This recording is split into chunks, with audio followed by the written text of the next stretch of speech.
Welcome to all of you. आज हम लोग डिस्कस करने वाले हैं पर्सनल फाइनेंशियल एंड इन्वेस्टमेंट भी बोल सकते हैं, पर्सनल फाइनेंशियल इन्वेस्टमेंट जो मार्च 23 में जो पेपर हुआ था पूरा एमएस यूनिवर्सिटी में, उसके बारे में। तो टोटल हमारे पास वहां पे 30 एमसीक्यू थे। तो वन बाय वन सारे एमसीक्यूज के बारे में डिस्कस करेंगे। तो सबसे पहले जो आपको दिख रहा है वो कि इन पर्सनल फाइनेंशियल स्टेटमेंट हमारे पास अलग अलग जो फिनेंशियल स्टेटमेंट हम प्रिपेयर करते हैं, बट पर्सनल फाइनेंशियल स्टेटमेंट में हम प्रिपेयर क्या करते हैं। तो यस, सबसे पहले आ जाएगा हमारे पास balance sheet and then after हमारे पास होगा income and expenditure account.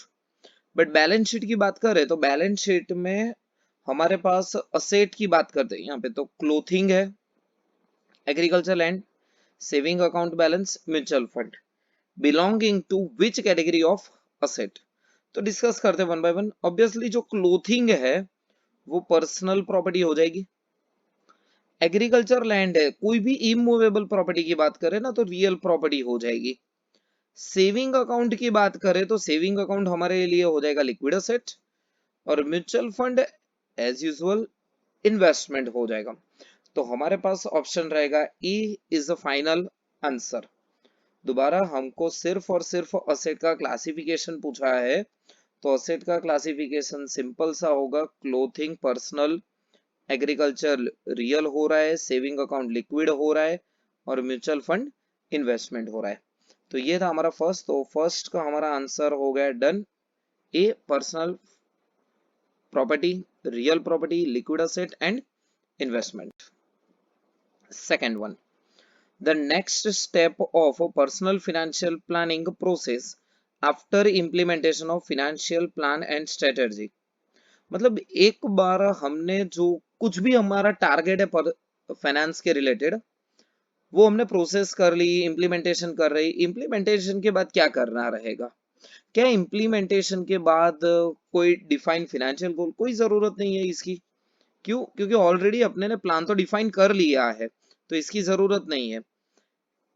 redefine goal and revise plan strategy as per the personal circumstances and changes। मतलब पूछा है क्या रीडिफाइन कर सकते हैं? रीडिफाइन दैट मीन्स दोबारा गोल को रिवाइज करना है।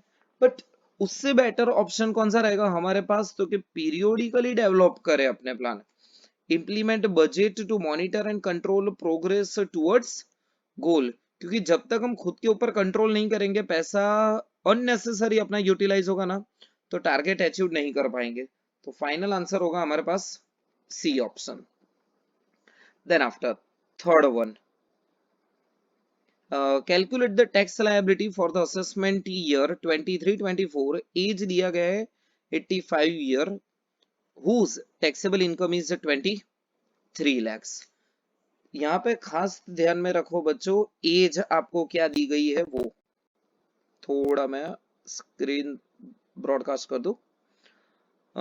एज प्रोवाइड की गई है 85 ईयर। अभी 85 ईयर अपने को पता है कि जब तक 85 ईयर है ना, तब तक 5 लाख तक तो कोई टैक्स है नहीं। तो समझो कि अप टू 5 lakhs कुछ भी टैक्स नहीं होगा, नील हो रहा है। बट अगर 5 लाख से ऊपर गए हम, 5 लाख से 10 लाख तक टैक्स इनकम जा रही है, तो उसके ऊपर लगेगा 20%। तो 5 लाख और 10 लाख के बीच का डिफरेंस हो रहा है 5 लाख, और उसके 20%, दैट मीन्स 1 लाख यहाँ पे टैक्स बन रहा है अपना। उसके बाद बात करें तो अपनी तो इनकम जा रही है पूरा 23 लाख तक, तो 10 लाख से 23 लाख तक और आगे बढ़ना है हमको। तो 10 to 23 हो गए 13 लैक्स, और 13 लैक्स पे लगेगा पूरा 30%, 30%। तो 30% कैलकुलेट करते हैं तो होता है 3,90,000। अब टोटल करेंगे ना तो 3,90,000 और 1,00,000 4,90,000। But as we know that इसके ऊपर 4% एक्स्ट्रा लगता है, जिसको हम बोलते हैं हेल्थ एंड एजुकेशन सेस। वो 4% फ्लैट लगता है, और वो भी टैक्स ऑन टैक्स। तो मतलब 4,90,000 जो टैक्स लायबिलिटी आ रही है उसमें 4% ऐड कर दो। 4% ऐड कर दोगे तो 4,90,000 के 4% हो रहे हैं 19,600। तो हमारे पास आंसर मिल रहा है 5,09,600। तो ऑप्शन में अवेलेबल है 5,09,600, ऑप्शन बी अवेलेबल है। देन आफ्टर जस्ट 1 मिनट, ये मैं रफ कर लूं। उसके बाद बात करते हैं, क्वेश्चन नंबर आता है हमारे पास 4। क्वेश्चन नंबर 4 में बोला है मिस्टर एच 42 ईयर है, made the following payment during the previous year 22-23। LIC policy, policy important है, कौन से साल में लिया गया है पॉलिसी? 1 अप्रैल 2012 से पहले है तो चार्ज जो होगा 20%, बट 1 अप्रैल 2012 के बाद है तो 10% कैलकुलेट होगा। तो premium on his own life, okay चलो परफेक्ट है, ओन लाइफ 15,000 पेमेंट किया है, पर पॉलिसी अमाउंट है 1 लाख। तो ऑब्वियसली 1 लाख के 20% करेंगे तो यहाँ पे होगा 20,000, बट रूल बोलता है 20,000 या 15,000, तो डन 15,000। तो हमारा अब तक का यहाँ तक का आंसर हो रहा है ये वाला सिर्फ 15,000। Then after investment towards a public provident fund, yes ये भी ATC में मिल जाएगा। ट्यूशन फीस ऑफ डॉटर, ये भी ATC में मिल जाएगा। Contribution towards unit link insurance plan, ये भी ATC में मिल जाएगा। 5 ईयर टर्म डिपॉजिट है, वो भी ATC में मिल जाएगा। पेमेंट ऑफ मेडिकल इंश्योरेंस नहीं, ये वाला नहीं मिलेगा, ये 80D का है, मेडिकल का है, तो इसको जाने दो। अभी टोटल करते हैं, 15,000 प्लस 30,000 प्लस 40,000 प्लस 10,000, जो मिल रहा है वो हमारे पास आंसर हो रहा है 15 प्लस 30 45 हो गया, 45 plus 40 85, 85 plus 10 95, 35 1,30,000। Yes, then answer D is final correct answer. उसके बाद 5th नंबर, मिस्टर आई के बारे में बोला है, एज है 39 year, has paid the following medical insurance premium by the check for himself। खुद के लिए 15,000 रुपए पेमेंट किया है खुद के लिए। चलो यहाँ पे मैं डिस्कस करने जाऊँ तो ओन फैमिली में आ जाएगा एक खुद, उसके लिए 15,000, उसकी वाइफ के लिए 12,000 पेमेंट किया गया है।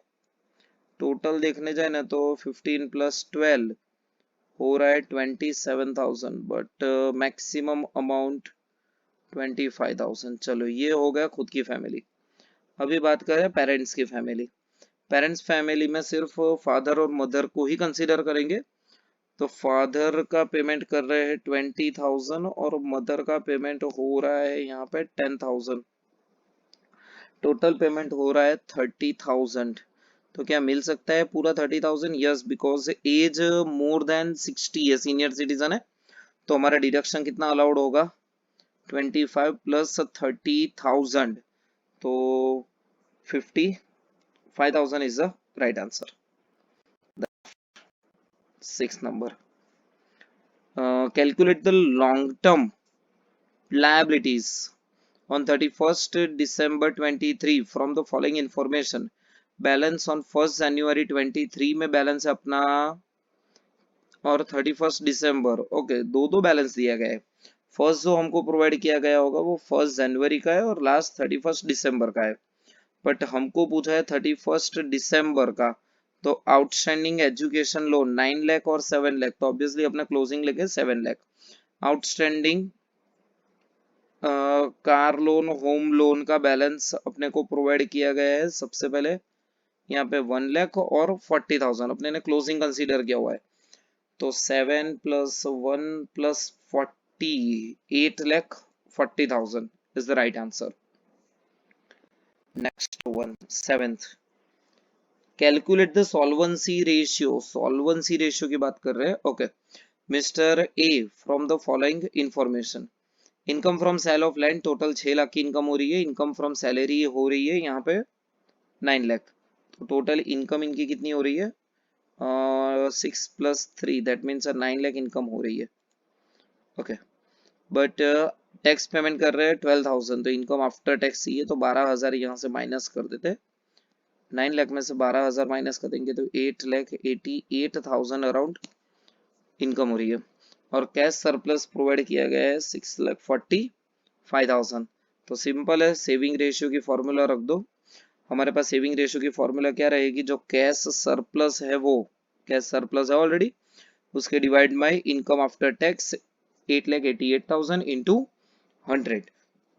तो कैलकुलेशन करते हैं, तो कैलकुलेशन के बाद आंसर मिलता है 6,45,000 डिवाइडेड बाई 8,88,000 इंटू 100, तो 72.63 आंसर। तो करेक्ट आंसर 72.63। उसके बाद बहुत सारे सम्स पूछे हैं, टाइमिंग बहुत ओवर कंज्यूम हो रहा है यहाँ पे। देन आफ्टर 8, मिसेस के एज 62 ईयर है ऑन इंटरेस्ट। ओके, सबसे पहले एज इंपॉर्टेंट है, 62 सीनियर सिटीजन है, 14,000 सेविंग अकाउंट में से ले रहे हैं, 48,000 एफडी में से ले रहे हैं, बट टोटल जो 48 प्लस 14 होगा तो मोर देन ऑब्वियसली 50 होगा। But as we know that अगर एज सीनियर सिटीजन है तो 80TTB के तहत टोटल मैक्सिमम 50,000 ही अलाउड है, उससे ज्यादा अलाउड नहीं है। तो D is the correct answer. Otherwise total हो रहा है 62,000, बट अगर एज आपकी 60 से ऊपर है ना तो आपको 50,000 से ज्यादा इसमें डिडक्शन अवेलेबल नहीं है। तो D is the right answer. 9th, mister L has taken a loan, education loan लिया है 1 अप्रैल 21, compute the deduction under section 80 ई। 80 ई के बारे में बात करें तो एजुकेशन लोन वो भी हायर एजुकेशन के लिए हो तो ही हो सकता है, और खुद की फैमिली के लिया हो तो ठीक है, नहीं तो दूसरों का अगर एजुकेशन लोन लिया है अपने तो वो कंसीडर नहीं करेंगे। तो one by one loan check करते हैं। फर्स्ट जो लोन दी गई है लोन 1 हिमसेल्फ है, चलेगा, एमबीए के लिए है, इंटरेस्ट एनुअल पेमेंट 20,000 तक मिल जाएगा, डन। लोन 2 की बात करते हैं, हीज सन, ओके, मास्टर डिग्री है 10,000, ये भी चलेगा, इंटरेस्ट।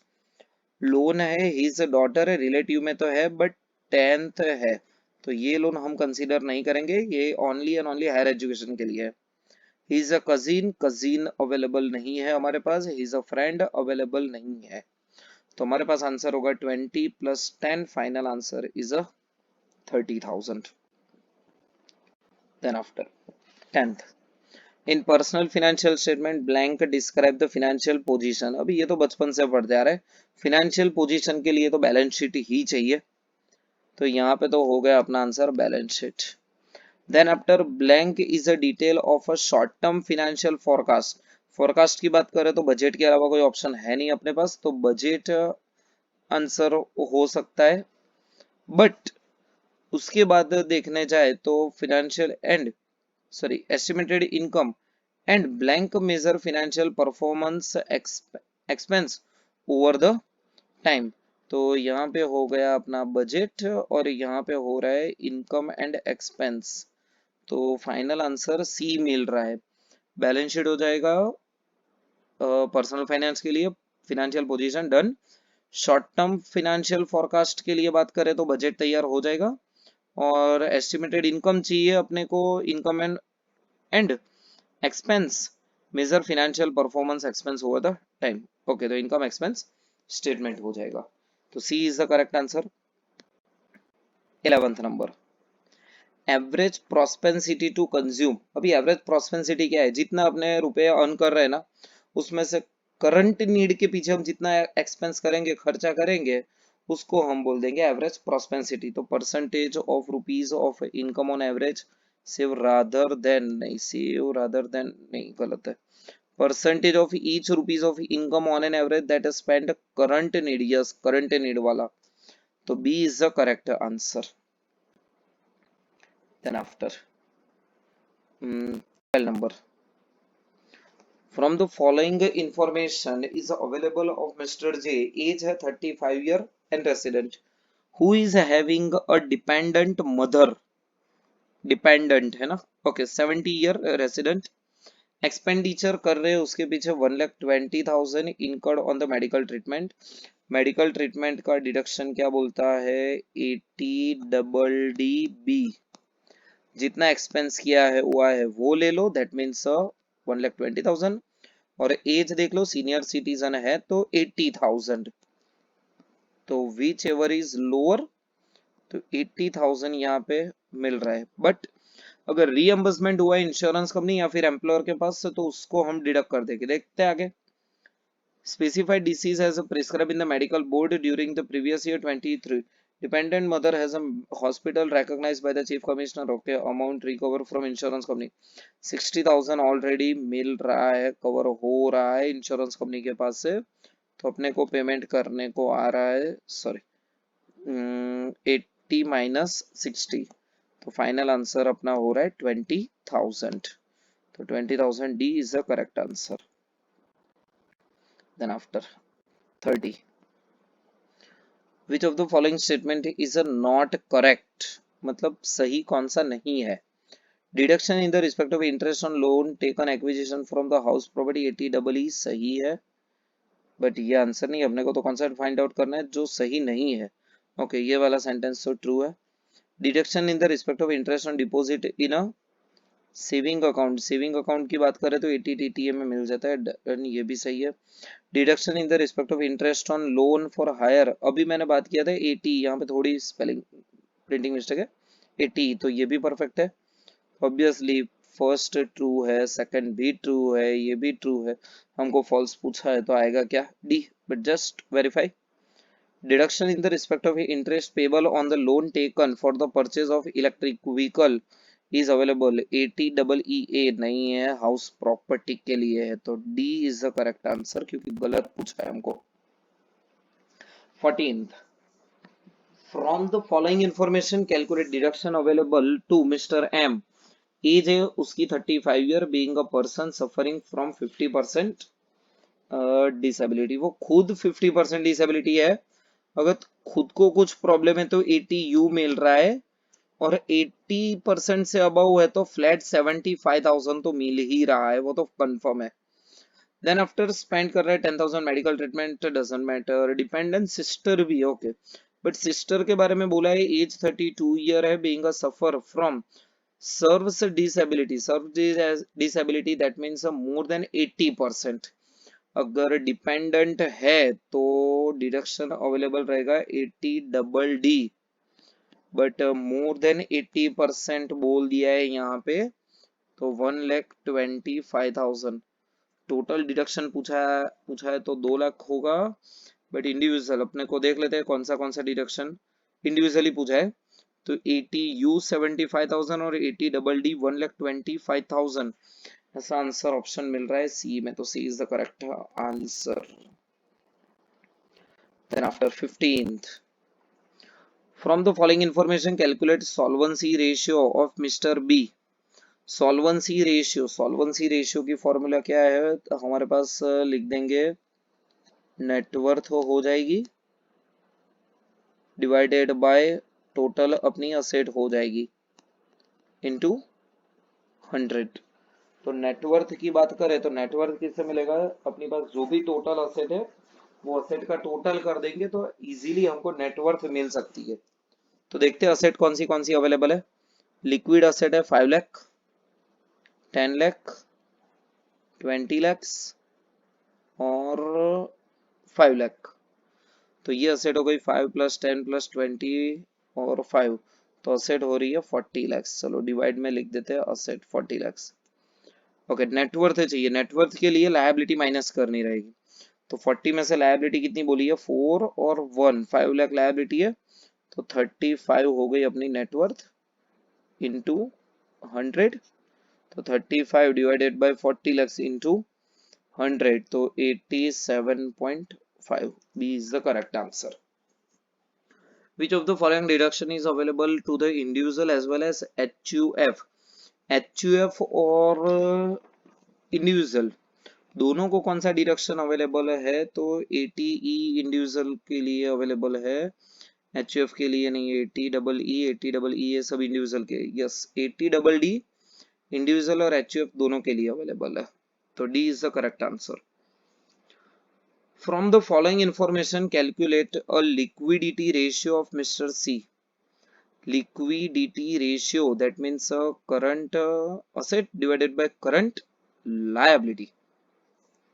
तो चलो करंट असेट के बारे में बात करें तो 1 लाख, 3 लाख.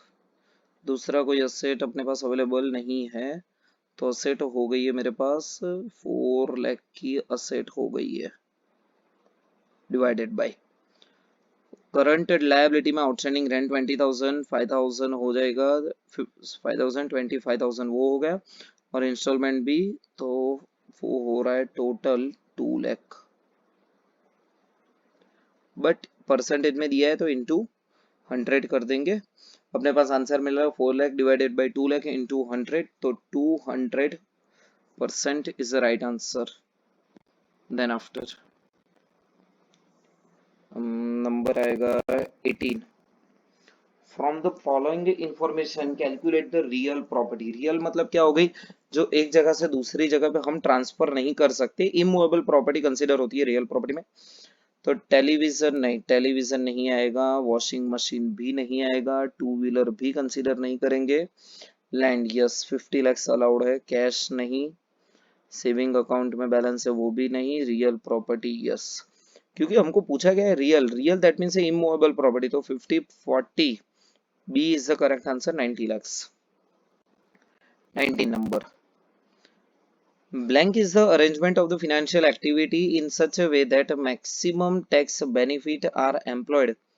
अगर maximum tax लेना है so as to minimize the tax liability, तो simple है, tax planning की definition है ये, तो doesn't matter है, इसमें कुछ डिस्कस करने की जरूरत नहीं है।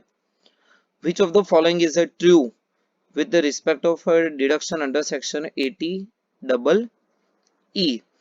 80 double E that means rent के बारे में है, सॉरी 80 डबल जी रेंट के बारे में है, तो ये वाला नहीं आएगा, सॉरी सॉरी सॉरी गलती हो गई, रेंट के बारे में तो 80 डबल जी अवेलेबल है, 80 डबल ई रेसिडेंशियल प्रॉपर्टी के लिए होगा। तो deduction in the respect of payment of interest on loan higher education नहीं, इसके लिए 80 ई है।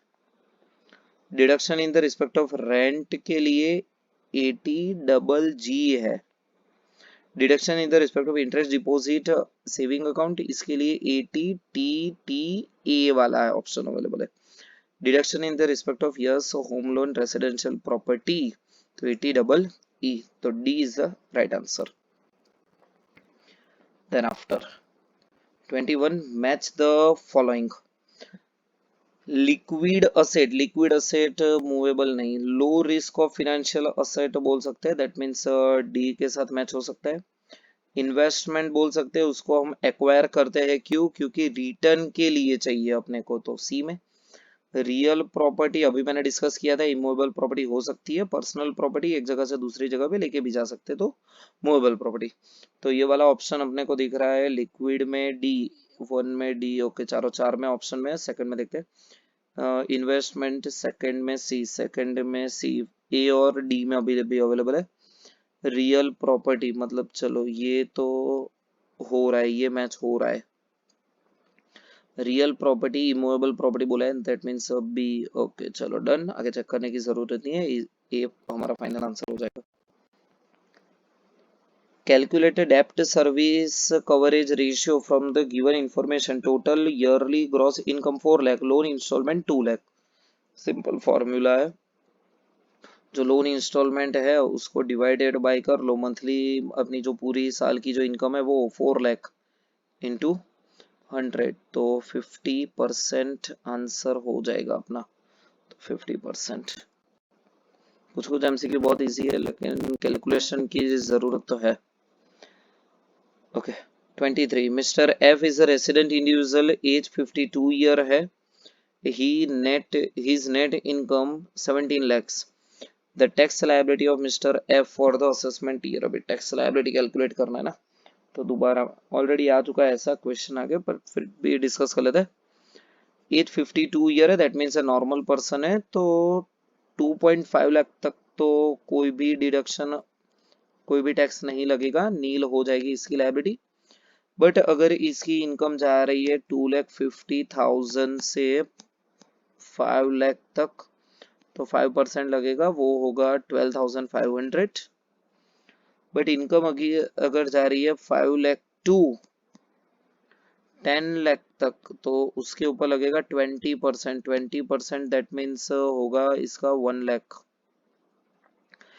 बट अगर इनकम 10 लाख से भी ऊपर जा रही है, 10 लाख से ऊपर, बट कहां तक जा रही है 17 लाख तक, तो 7 लाख एक्स्ट्रा कमा लिया पार्टी ने, तो 7 लाख पे 30% लगता है, तो 7 लाख पे 30% मतलब 2,10,000। तो यहाँ पे टैक्स लायबिलिटी हो रही है 12,500, 1,00,000, 2,000, 2,10,000, 3,22,500। बस as it is 4% health and education cess तो लगेगा, तो 4% हेल्थ एंड एजुकेशन सेस, तो इसके 4% कैलकुलेट करे तो 12,900 होता है। तो 12,900 होता है, तो फाइनल टैक्स लायबिलिटी होगी 3,35,400। 3,35,400। तो थोड़ा मैं क्लीन कर लूँ स्क्रीन, तो पता चल जाएगा कि अपना आंसर कहाँ पे मिल रहा है। 3,35,400 C. Then after 24th, calculate the net worth from the following information. चलो नेटवर्थ के लिए तो सिंपल है, असेट माइनस लायबिलिटी करनी है। सबसे पहले असेट देख लेते हैं। असेट है हमारे पास कैश बैलेंस 70,000, इन्वेस्टमेंट असेट है 30,000, प्राइमरी होम है 13 lakhs, एग्रीकल्चर लैंड है 3 lakhs, होम अप्लायंसेस भी असेट है 3 lakhs। इन सबका एक बार टोटल कर लो। टोटल करने के बाद माइनस करना है आउटस्टैंडिंग होम लोन, ये जो मैं राउंड कर रहा हूँ वो माइनस हो जाएगा। आउटस्टैंडिंग पर्सनल लोन, ये भी लायबिलिटी है। ग्रोसरी बिल भी आउटस्टैंडिंग है, इलेक्ट्रिसिटी बिल भी आउटस्टैंडिंग है। जो अंडरलाइन किया है उसका टोटल कर दो, और लायबिलिटी जो है वो माइनस कर दो। तो प्लस माइनस करके आंसर फाइनली मिल रहा है वो अपने पास 4 लाख। तो 4 लाख अपना फाइनल आंसर हो जाएगा। 25th, the agreed amount of deduction under section 80C, 80CCC और 80CCD1 है। ओके, ये ध्यान में रखना है बच्चों। अगर ये नहीं दिया है ना तो 80C, 80CCC, 80CCD की लिमिट होती है 1.5 lakhs, मतलब 1.5 लाख। बट सब सेक्शन बोला है 1, तो वहां पे पता है अपने को एक्स्ट्रा 50,000 की लिमिट मिल रही है, तो टोटल मिला के लिमिट होगी अपनी 2 लाख। तो C is the correct answer यहाँ पे। 26, अभी भी 5 बाकी MCQ. State the order of the following statement. कौन सा नीचे जो दिया है वो ट्रू है या फॉल्स है। Short term financial goal are the set each year and cover the period of more than 2 year. नहीं बच्चों, शॉर्ट टर्म के लिए तो लेस देन 1 ईयर ही लगता है, तो ये वाला हो रहा है false. Income and expenditure statement, personal financial statement is prepared on cash basis. Yes, true. Standard of living is necessities, comfort, luxuries, and we have all desire. Obviously, standard of living किसे बोलेंगे? Comfort एक life चाहिए, बंगला गाड़ी चाहिए, और वो भी hi fi चाहिए, तो उसको ही बोलेंगे। तो ये भी ट्रू है, तो फॉल्स फॉल्स से ट्रू, सी यहाँ पे आंसर मिल रहा है। उसके बाद 27, which of the following represent the amount of money you would left after selling all the own asset। मतलब असेट बेचने के बाद, वो भी मार्केट वैल्यू से लायबिलिटी पेमेंट कर दो। असेट माइनस लायबिलिटी, सिंपल सा पॉइंट है। B net worth. Rate of surcharge on taxable income of individual about 2 crore to 5 lakh. अभी सरचार्ज का रेट क्या है? सिंपल है, सरचार्ज का अलग अलग रेट है। एक 10% है, उसके बाद 15% का स्लॉट आता है, 25% का स्लॉट आता है, फिर सीधा 37% का स्लॉट आता है। बस चारों चार ऑप्शन दिए, पर हर एक ऑप्शन के लिए अलग अलग है। ये 10% तभी लगता है जब इनकम आपकी 50 लाख से 1 करोड़ के बीच में हो। ये 15% तभी लगता है जब 1 करोड़ या 2 करोड़ के बीच में हो। बट अपने को पूछा है 2 to 5 करोड़, तो 25% इज द राइट आंसर। तो ये आंसर होगा हमारा। 29, on 1st January 23, Mr. A has purchased a car। एक कार परचेस कर रहे हैं। कार की कॉस्टिंग कितनी बैठ रही है इनके लिए? 10 लाख रुपए की कार है। ये बढ़िया है भाई। भाई paying a down payment 1 lakh payment कर रहे हैं, फिर भी बच्चे 9 लाख पेमेंट करना बाकी है। मतलब 9 लाख की लोन ली गई होगी। यही दुनिया में चलता है, पैसे नहीं है लोन ले लो, काम तो हो जाएगा। बट जो भी हो, चलो कार तो ले ली अपने। आईसीआईसी बैंक में से कार ले रहा है, रिमेनिंग अमाउंट की लोन करा रहे हैं। ओके, डस टोटल कार इंस्टॉलमेंट, तो ऑब्वियसली लोन लिया तो इंस्टॉलमेंट स्टार्ट हो जाएगा। पूरे साल में इंस्टॉलमेंट 1,50,000 का पेमेंट भी कर दिया। अरे वाह। बट 1,50,000 में से इंटरेस्ट है 1 लाख। यही तो दुख है लोन में। 1,50,000 में से 1 लाख अगर जा रहा है इंटरेस्ट का, तो प्रिंसिपल अमाउंट कितनी गई है? सिर्फ और सिर्फ 50,000 ही कम हुई है, तो लोन कितनी बाकी रहेगी देख लेते हैं। 10 लाख में से 1 लाख तो पेमेंट कर दिया है, 10 लाख में से 1 लाख पेमेंट कर दिया है, 9 लाख बाकी था, 9 लाख में से 50,000 ही पेमेंट हुआ है, बाकी का इंटरेस्ट है, तो 8,50,000 D is the right answer. And last, resident individual whose total income is not more than 5 lakh, 5 lakh से इनकम ज्यादा नहीं है, okay, is also eligible for rebate under section 87A। क्या बोलता है, 100% ले लो या फिर 12,500, उसमें है क्या, 100% और 12,500, तो C is the right answer. तो ये था पूरे 30 MCQ within a 30 minutes. आपके पास इससे ज्यादा टाइम होता है, so be careful and enjoy the paper, okay, all the best. इसके रिगार्डिंग कुछ भी डाउट्स है नीचे कमेंट सेक्शन में आप लिख सकते हो फ्रीली, ओके।